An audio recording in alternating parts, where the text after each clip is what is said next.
प्रिय विद्यार्थियों, हम पिछले वीडियो में चर्चा कर चुके थे कि सुभाष चंद्र बोस का भारतीय राजनीति में किस तरह से पदार्पण हुआ, कैसे वो महात्मा गांधी से मिले और उसके बाद वो चित्तरंजन दास बाबू से मिले और असहयोग आंदोलन में उन्होंने अपनी महत्वपूर्ण भूमिका अदा की।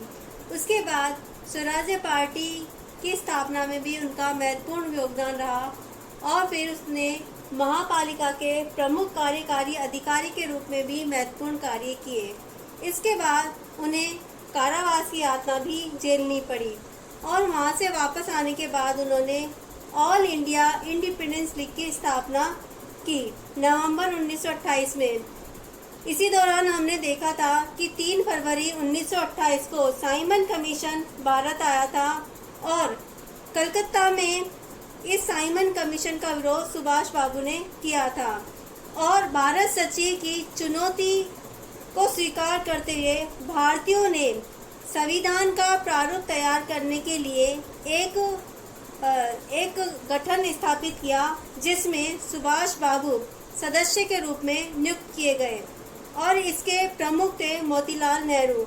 इन्होंने दोनों ने मिलकर एक नेहरू रिपोर्ट तैयार की। इसके बाद देखिए 1928 में कांग्रेस का अधिवेशन कलकत्ता में हुआ मोतीलाल नेहरू की अध्यक्षता में और इसी समय सुभाष चंद्र बोस ने खाकी गणवेश धारण करके मोतीलाल नेहरू को सैन्य तरीके से सलामी दी। नेहरू व सुभाष बोस ने इस अधिवेशन में पूर्ण स्वाधीनता का प्रस्ताव पास कराने का प्रयास किया, लेकिन इस समय ये नोट करने की बात है कि इस समय तक गांधी पूर्ण स्वाधीनता के पक्ष में नहीं थे, वो सिर्फ डोमिनियन स्वराज्य चाहते थे। अतः उन्होंने ठान लिया कि डोमिनियन स्टेट मांगने की मांग ही करी जाएगी, ना कि पूर्ण स्वराज्य प्राप्त करने की। इस प्रकार गांधी और दक्षिणपंथी नेताओं ने बहुमत के सहारे से बोस और मोतीलाल नेहरू के पूर्ण स्वराज्य के प्रस्ताव को ठुकरा दिया, यानी कि पूर्ण स्वराज्य के प्रस्ताव को पास नहीं होने दिया और अंत में यह तय किया गया कि अंग्रेज सरकार को डोमिनियन स्टेट देने के लिए 1 साल का वक्त दिया जाएगा और अगर 1 साल में अंग्रेज सरकार यह मांग पूरी नहीं करती है तो कांग्रेस पूर्ण स्वराज्य की मांग करेगा। अब देखिए कांग्रेस का अगला अधिवेशन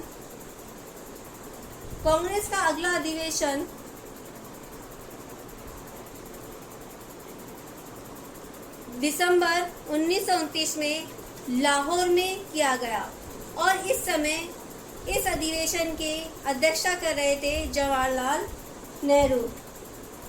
जवाहरलाल नेहरू ने इस समय पूर्ण स्वाधीनता का प्रस्ताव स्वीकार कर लिया। कांग्रेस कमेटी उपयुक्त समय पर सविनय अवज्ञा आंदोलन शुरू करने के पक्ष में थी और इसमें यह भी निर्धारित किया गया कि प्रत्येक वर्ष 26 जनवरी का दिन स्वाधीनता दिवस के रूप में मनाया जाएगा।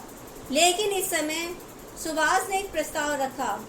उनका कहना था कि इस समय कांग्रेस का देश में समानांतर सरकार कांग्रेस को इस समय देश में एक समानांतर सरकार कायम करनी चाहिए, लेकिन इस समय गांधी और कांग्रेस के अन्य नेताओं ने सुभाष की इस बात को स्वीकार नहीं किया। इससे नाराज होकर सुभाष कांग्रेस से बाहर आ गए और उन्होंने कांग्रेस से बाहर आकर 10 मिनट के अंदर लाहौर में ही इसी समय कांग्रेस डेमोक्रेटिक पार्टी की स्थापना की। अब आगे देखिए 26 जनवरी 1930 को लाहौर में रावी नदी के किनारे सभी कांग्रेस के सदस्यों ने पूर्ण स्वाधीनता की प्रतिज्ञा ग्रहण की। सुभाष ने इस समय कांग्रेस के इस प्रस्ताव का जोरदार समर्थन किया।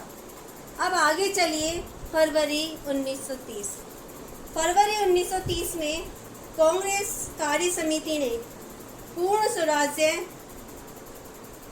फरवरी 1930 में कांग्रेस कार्य समिति ने गांधी को पूर्ण स्वराज्य प्राप्त करने के लिए सविनय अवज्ञा आंदोलन छेड़ने का अधिकार दे दिया था। अब इससे आगे चलते हम 26 जनवरी 1931। 26 जनवरी 1931 को सुभाष बाबू ने कोलकाता में राष्ट्र ध्वज फहराकर एक विशाल मोर्चे का नेतृत्व किया। तभी पुलिस ने उन पर लाठी चलाई और उन्हें घायल करके जेल में डाल दिया। उनको सुभाष बाबू को उनके 11 साथियों के साथ 1 साल की कठोर कारावास की सजा दी गई। लेकिन इस समय भी जेल में रहती जनता इस समय तक इनकी इतनी भक्त हो गई थी कि इनके जेल में रहते हुए इनको बंगाल की जनता ने मेयर पद से सम्मानित किया। इन्हें अखिल भारतीय ट्रेड यूनियन का अध्यक्ष भी चुना गया और इस पद पर ये 1932 तक आसीन रहे। जब ये जेल में थे उसी समय गांधी और इरविन के बीच गांधी इरविन पैक्ट समझौता हुआ 5 मार्च 1931 को। देखिए, गांधी इरविन पैक्ट हुआ था 5 मार्च 1931 को और इसमें बहुत सारे मांगे कांग्रेस ने रखी। एक मांग इसमें थी कि ब्रिटिश सरकार ने जिन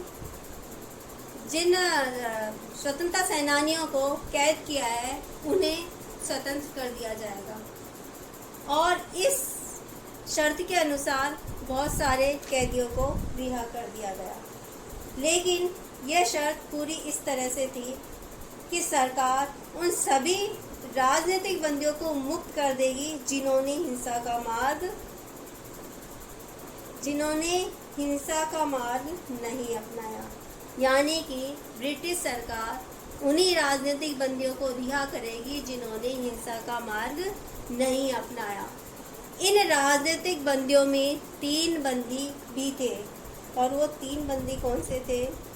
देखिए, भगत सिंह, राजगुरु और सुखदेव, जिन्होंने लाला लाजपत राय की हत्या का बदला लेने के लिए अंग्रेज सैंडर्स की हत्या कर दी थी और इसीलिए इनको कारावास दिया गया था। तो इस समय सुभाष चंद्र बोस चाहते थे कि गांधी इन तीनों को रिहा करवाए और यदि ब्रिटिश सरकार इन तीनों को रिहा नहीं करती है तो गांधी इरविन पैक्ट को ठुकरा दे। लेकिन गांधी ने सुभाष की ये बात नहीं मानी। इससे सुभाष अत्यंत नाराज हो गए। वामपंथियों ने गांधी के इस समझौते को कहा कि गांधी ने ब्रिटिश सरकार के आगे समर्पण कर दिया है और यह कहते हुए वामपंथियों ने गांधी की इस समझौते का जोर शोर से विरोध किया। आगे देखिए 25 मार्च 1931 को।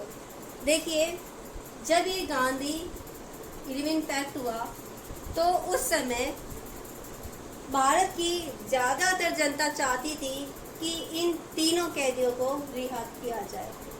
लेकिन गांधी ने जोरदार शब्दों में इन तीनों की वकालत नहीं की। इन्होंने बहुत नरमी से बात की इरविन से और इसका परिणाम हुआ कि ब्रिटिश सरकार ने इन तीनों कैदियों को रिहा नहीं करवाया।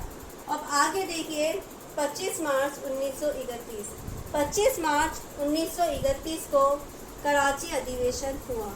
कराची अधिवेशन से पहले ही ब्रिटिश सरकार ने इन तीनों राजनीतिक बंदियों को फांसी की सजा सुना दी थी।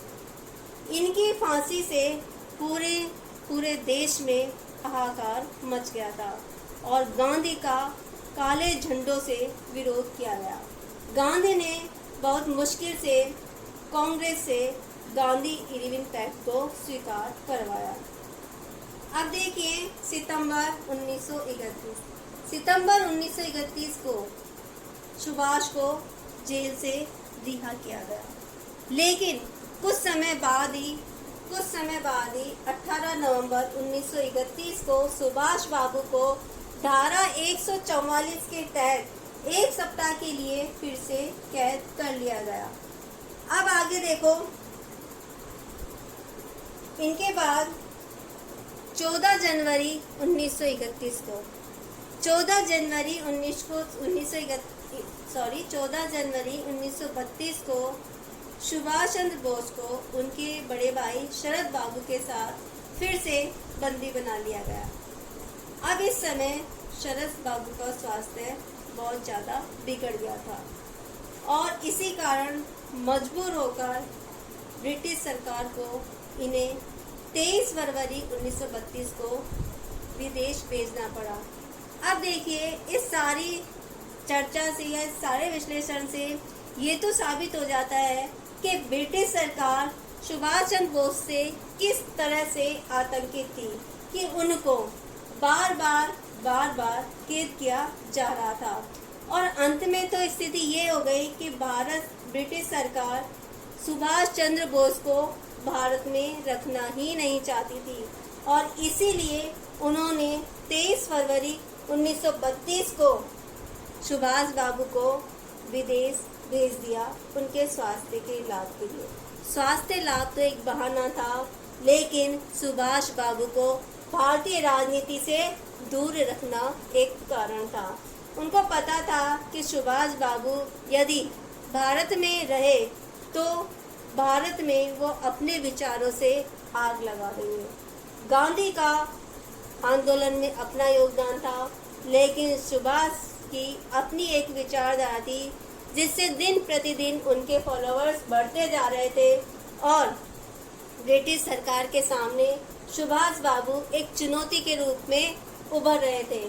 तो देखिए आगे, इनको विदेश तो भेज दिया, लेकिन विदेश में जाके भी क्या सुभाष चंद्र बोस शांत रहे या उन्होंने अपनी आगे की कोई रणनीति तैयार की ब्रिटिश सरकार से लड़ने के लिए?